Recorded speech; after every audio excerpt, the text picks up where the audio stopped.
Hello dears, welcome to race. എൻ്റെ എല്ലാ പ്രിയപ്പെട്ട കുട്ടികൾക്കും റേസിലേക്ക് ഹാർദമായ സ്വാഗതം.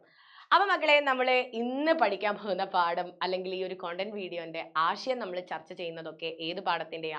സ്മാരകം എന്ന് പറയുന്ന ഒരു കുഞ്ഞി കവിതയുടേതാണ്. കുഞ്ഞി കവിതയാണെങ്കിലും വലിയൊരു ആശയമാണ് ഈ ഒരു കവിതയിൽ നിങ്ങളെ കാത്തിരിക്കുന്നത്. അപ്പോൾ വായിച്ചു നോക്കിയവരുണ്ടായിരിക്കും, മനസ്സിലായവരും മനസ്സിലാവാത്തവരും ഒക്കെ ഉണ്ടായിരിക്കും. അപ്പോൾ എല്ലാവരും എന്ത് ചെയ്യുക, വീഡിയോ മാക്സിമം നിങ്ങളുടെ ഫ്രണ്ട്സിലേക്ക് ഷെയർ ചെയ്യുക, ലൈക്ക് ചെയ്യാനും സബ്സ്ക്രൈബ് ചെയ്യാനൊക്കെ മറന്നു പോയിട്ടുണ്ടെങ്കിൽ അതൊക്കെ ചെയ്യുക. അപ്പോൾ സ്മാരകം എന്ന് പറയുന്ന വാക്ക് നിങ്ങൾ കേട്ടിട്ടുണ്ടായിരിക്കും അല്ലെ? നമ്മുടെ ചുറ്റും ഒരുപാട് സ്മാരകങ്ങളുണ്ട് അല്ലെ? പലരുടെ പ്രതിമയായിട്ടും അല്ലെ ശവകുടീരമായിട്ടും ചില ബസ് സ്റ്റോപ്പുകളായിട്ടും ഒക്കെ കാണാം. എന്താണ് ഈ സ്മാരകം കൊണ്ട് ഉദ്ദേശിക്കുന്നത്? ഓർമ്മിപ്പിക്കുന്ന ഒരു വസ്തുവാണ് ഈ സ്മാരകം എന്ന് പറയുന്നത്. അതായത് നമുക്ക് അതിനെ കാണുന്ന സമയത്ത് നമുക്ക് പ്രിയപ്പെട്ട ആളുകളെയോ അല്ലെങ്കിൽ എന്താണ് ഒരുപാട് സമൂഹത്തിന് നല്ലത് ചെയ്ത ആളുകളെയോ അല്ലെങ്കിൽ എന്തെങ്കിലും വസ്തുക്കളെയോ ഒക്കെ നമുക്ക് എന്താണ് ജീവജാലങ്ങളെയൊക്കെ ഓർമ്മിക്കുന്ന ഒരു വസ്തുവായിട്ടാണ് ഈ സ്മാരകത്തെ നമ്മൾ കാണാറുള്ളത് അല്ലെ? നിങ്ങളൊന്ന് ആലോചിച്ചൊക്കെ, ചിലപ്പോൾ ശവക്കല്ലറകളായിരിക്കും, അത് അവരവിടെ ഇല്ല, അവർ ചിലപ്പോൾ എന്താണ് ഇല്ലായിരിക്കും, പക്ഷെ അത് കാണുന്ന സമയത്ത് നമ്മൾ അവരെ കുറിച്ച് ആലോചിക്കുന്നു. ഇങ്ങനെ ഓർമ്മിപ്പിക്കുന്ന വസ്തുവിനെയാണ് നമ്മൾ എന്ത് പറയുന്നത്? സ്മാരകം എന്ന് പറയുന്നത്. നമ്മുടെ ഈ ഒരു കവിതയിൽ അപ്പൂപ്പൻ താടിയെ കുറിച്ചാണ് നിങ്ങൾക്ക് ഈ ഒരു കവിതയിൽ ചർച്ച ചെയ്യുന്നത് എന്നറിയാം. അപ്പോൾ അപ്പൂപ്പൻ താടിയാണോ ഇവിടെ സ്മാരകം? അല്ല. അപ്പൂപ്പൻ താടിയുടെ വയറ്റിലുള്ള ഉദരത്തിലുള്ള ആ ഒരു വിത്ത്, ആ വിത്ത് എന്തായിട്ട് മാറുകയാണ്? മണ്ണിൽ മുളച്ച് വലിയൊരു മരമായിട്ട് 1000-10,000 അപ്പൂപ്പൻ താടികളെ ഉണ്ടാക്കുന്ന വലിയൊരു മരമായിട്ട് മാറുകയാണ്. ഈ മരമാണ് എന്ത് ശരിക്ക് ഈ ഒരു കവിതയിലെ സ്മാരകം എന്ന് പറയുന്നത്. ആ മരത്തെ കാണുന്ന സമയത്ത് നമ്മൾ എന്തിനെ ആലോചിക്കുകയാണ്? അപ്പൂപ്പൻ താടിയെ കുറിച്ച് ആലോചിക്കുകയാണ്. ഇനി ഈ അപ്പൂപ്പൻ താടിയുടെ പ്രത്യേകത എന്താണ്? അപ്പൂപ്പൻ താടിക്ക് പറക്കാൻ പറ്റും, പക്ഷെ അതൊരു പക്ഷിയാണോ? അല്ല. ചിറകുകളില്ല അല്ലെ? അതിന് ആരുടെയും പ്രേരണ കൊണ്ടല്ല അത് പറക്കുന്നത്, പക്ഷെ അത് പറക്കുന്നു അല്ലെ? അപ്പം ഈ ഒരു ഒന്നും ഇല്ലാഞ്ഞിട്ട് പോലും അത് പറക്കുന്നു. അതുകൊണ്ടാണ് അതിൻ്റെ ആ പറക്കത്തെ കുറിച്ചാണ് കവി ഇവിടെ ചർച്ച ചെയ്യുന്നത്. നമുക്കൊന്ന് വായിച്ചു നോക്കാം. അപ്പം അപ്പൂപ്പൻ താടിയുടെ പറക്കത്തെ വിനീതമായി ഒരു ശ്രമമായി കാണണം. അപ്പോൾ ആദ്യം തന്നെ വരികളിൽ പറയുന്നത് അപ്പൂപ്പൻ താടിയുടെ പറക്കത്തെ വിനീതമായിട്ടുള്ള, വിനയമുള്ള അല്ലെ, നമുക്ക് എന്താണ് ഒരു ദയ തോന്നുന്ന അല്ലെങ്കിൽ എന്താ പറയുന്നത് വളരെ ബഹുമാനപൂർവ്വമായിട്ടുള്ള ഒരു ശ്രമമായിട്ട് നമ്മൾ കാണണം. മക്കൾക്ക് മനസ്സിലാവാൻ വേണ്ടി പറയാണ്, തെറ്റായിട്ട് എടുക്കരുത്. ഇപ്പം നമ്മൾക്ക് എന്താണ്, ഇപ്പം വയ്യാത്ത, നമുക്ക് എന്തെങ്കിലും കാലിനോ കൈക്കോ ഒക്കെ സ്വാധീനമില്ല, പക്ഷെ എന്താണ് നമ്മൾ പല സ്ഥലത്തും പോകുന്നുണ്ട്, പല സ്ഥലത്തേക്കും നമ്മൾ പല കാര്യങ്ങളും ചെയ്യുന്നുണ്ടെങ്കിൽ നമ്മൾ പറയാറില്ലേ, അവൻ്റെ ആ ഒരു ശ്രമം, അവൻ ആ ഒരു എടുക്കുന്ന എഫേർട്ട് നമ്മൾ എന്ത് ചെയ്യണം, വളരെ ബഹുമാനത്തോടെ കാണണം എന്നൊക്കെ പറയാറില്ലേ? അതേപോലെ തന്നെയാണ് ഇവിടെ അപ്പൂപ്പൻ താടിയുടെ പറക്കത്തെ, ആ പറക്കുന്നതിനെ നമ്മൾ വിനീതമായിട്ടുള്ള, വിനയമുള്ള ഒരു ശ്രമമായിട്ട് കാണണം. എന്തുകൊണ്ടാണ് അങ്ങനെ കാണേണ്ടത്? കാരണം ചിറകുകളില്ല, ദേശാന്തരം വിധിച്ചിട്ടില്ല, ആകാശവും സ്വന്തമല്ല. വിനീതമായി കാണണം എന്ന് പറയാൻ കാരണം അതിനെന്താണ് അല്ലെ? ചിറകില്ല, എന്നിട്ട് അത് പറക്കുന്നുണ്ട് അല്ലെ? ഇതിന് ചിറകില്ല പക്ഷികളെ പോലെ, പക്ഷെ എന്താണ് ഒരു ദേശത്ത് മാത്രമേ, ഇപ്പൊ പക്ഷികളൊക്കെ എന്താണ് ചില പ്രദേശത്ത് അവർ കൂടുകൂട്ടി അവിടെ ഒരു സ്ഥാനമുണ്ട് അവർക്ക്, പക്ഷെ അപ്പൂപ്പൻ താടിക്ക് അങ്ങനെ ഒരു ദേശമോ ആകാശമോ ഒന്നും വിധിച്ചിട്ടില്ല. എന്നിട്ടും അപ്പൂപ്പൻ താടി എന്താണ്, തനിക്ക് ഇഷ്ടമുള്ള ആഗ്രഹത്തിനനുസരിച്ച് അതിങ്ങനെ പറന്നു പോവുകയാണ്. അതുകൊണ്ടാണ് അതിൻ്റെ ആ ഒരു ശ്രമത്തെ നമ്മൾ എന്തായിട്ട് കാണണം എന്ന് പറയുന്നത് അല്ലെ? ഒരു വിനീതമായ ശ്രമമായി കാണണം എന്ന് പറയുന്നത്. എന്നിട്ടും അത് പറക്കുന്നു. കുഞ്ഞിനെ എന്ന പോലെ വിത്തിനെ മടിയിൽ വെച്ച്. ഒരമ്മ ഒരു കുഞ്ഞിനെ എങ്ങനെയാണോ ശുശ്രൂഷിച്ച് കൊണ്ടുപോകുന്നത്, തൻ്റെ മടിയിലുള്ള ആ ഒരു വിത്തിനെയും പേറി അപ്പൂപ്പൻ താടി അങ്ങനെയാണ് പറന്നു പോകുന്നത് അല്ലെ? ഒരമ്മ കുഞ്ഞിനെ മടിയിൽ വെച്ച് പോകുന്നത് പോലെയാണ് അപ്പൂപ്പൻ താടി തൻ്റെ വിത്തിനെ ഉദരത്തിൽ വെച്ച് എന്താണ് അല്ലെ ഇങ്ങനെ പറന്നു പോകുന്നത്.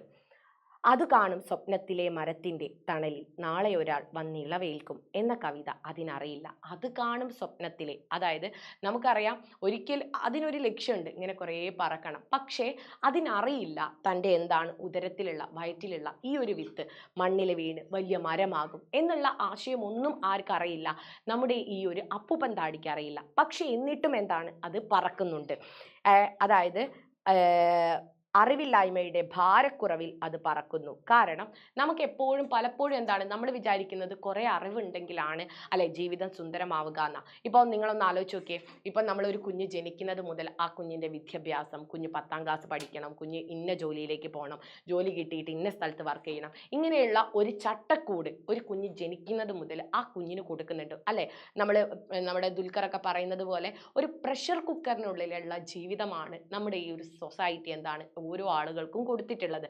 അപ്പോൾ ആ ഒരു അല്ലെ നാളെ എനിക്ക് പഠിക്കണം, അല്ലെ പഠിച്ചാലേ ജോലി കിട്ടും, ഇങ്ങനെയുള്ള കുറേ എന്താണ് പ്രഷർ എന്താണ് നമ്മുടെ കുഞ്ഞുങ്ങൾക്കൊക്കെ നമ്മൾ കൊടുക്കുന്നുണ്ട്. അപ്പോൾ അങ്ങനെയുള്ള അറിവൊന്നുമില്ല എങ്കിൽ, അങ്ങനെയുള്ള അറിവില്ല എനിക്ക് എന്താ പറഞ്ഞ ഇത് കഴിഞ്ഞാൽ ഇന്നതിന് പോകണം, അന്നതിന് പോകണം, അത് കഴിഞ്ഞാൽ ജോലി കിട്ടുകയുള്ളൂ, ഇന്നൊന്നും അറിവില്ലെങ്കിൽ നമുക്ക് എന്താണ് നൈസർഗികമായ കഴിവ്, നമ്മുടെ ഉള്ളിലുള്ള കഴിവുണ്ടാവും അല്ലെ. ചില കുട്ടികൾക്ക് എന്തായിരിക്കും ചിത്രം വരയ്ക്കാനായിരിക്കും, ചില കുട്ടികൾക്ക് വേറെ പല കാര്യങ്ങൾക്കും ആയിരിക്കും കഴിവുണ്ടാവുക.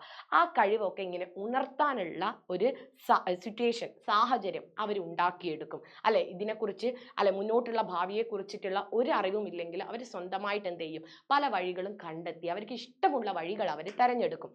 അപ്പോൾ അത് തിരഞ്ഞെടുക്കാനുള്ള എന്താ പറയുന്നത് ഒരു സിറ്റുവേഷൻ ഇന്നത്തെ സമൂഹത്തിൽ ഇല്ല.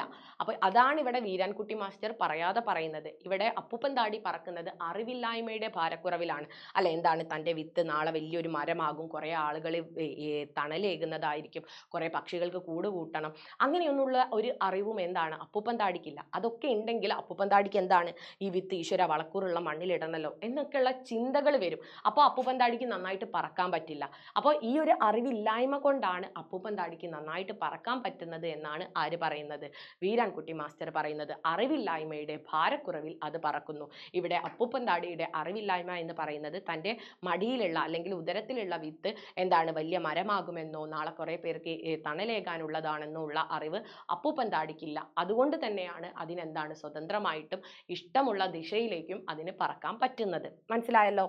അതിനെ പക്ഷി എന്ന് വിളിക്കാതിരിക്കാൻ നാം കാണിക്കുന്ന കരുണയിൽ അത് കുറച്ചു ദൂരം പോയേക്കും. അതായത് നമ്മളിപ്പോൾ പക്ഷി എന്ന് വിളിക്കുന്നത് കൊണ്ട് പക്ഷികൾക്ക് എന്താണ് ഇത്ര ഉയരത്തിലേ പറക്കാൻ പറ്റൂ, ഇവിടെ കൂട് കൂട്ടിയിട്ട് അവർ ജീവിക്കണം, മുട്ടയിട്ട് ജീവിക്കണം. അപ്പം നമ്മൾ അവിടെ ഒരു ചട്ടക്കൂട് പണിതു അല്ലെ. കുട്ടിയാണ് അല്ലെങ്കിൽ നീ ഈ ഒരു സമൂഹത്തിൻ്റെ ഈ ഒരു സൊസൈറ്റിയിലാണ് വളരുന്നത്, നീ ഇങ്ങനെ പോകണം അല്ലെ, 10 വരെ പോകണം, പിന്നെ +2 ഇങ്ങനെ ജോലി കുടുംബം ഇങ്ങനെ പോകണം. അങ്ങനെ ഒരു വര വരച്ചത് കൊണ്ടാണ് നമ്മളൊക്കെ ആ ഒരു ലൈനിൽ പോകുന്നത്. ഇവിടെ എന്താണ് നമ്മൾ അപ്പൂപ്പൻ താടിയെ പക്ഷി എന്ന് വിളിക്കുന്നില്ല. അപ്പോൾ അതുകൊണ്ട് എന്താണ് അതിനിഷ്ടമുള്ള വഴിക്ക് അതിൻ്റെ ലക്ഷ്യം, ആഗ്രഹം ഇതിനനുസരിച്ച് എന്താണ് അതിന് ജീവിക്കാൻ പറ്റും. അപ്പോൾ നമ്മൾ അതിനെ പക്ഷി എന്ന് വിളിക്കാത്തത് കൊണ്ടാണ് എന്താണ് അതിന് കുറേ ദൂരം കുറേ ദേശങ്ങൾ കടന്ന് ഇങ്ങനെ പോകാൻ പറ്റുന്നത്. പക്ഷി എന്ന് വിളിച്ചാൽ അതിന് ഏതെങ്കിലും ഒരു ദേശത്ത് എന്താണ് നിലനിൽക്കേണ്ടതായിട്ട് വരും. അതിനെ പക്ഷി എന്ന് വിളിക്കാതിരിക്കാൻ നാം കാണിക്കുന്ന കരുണയിൽ അത് കുറച്ചുകൂടി ദൂരം പോയേക്കും.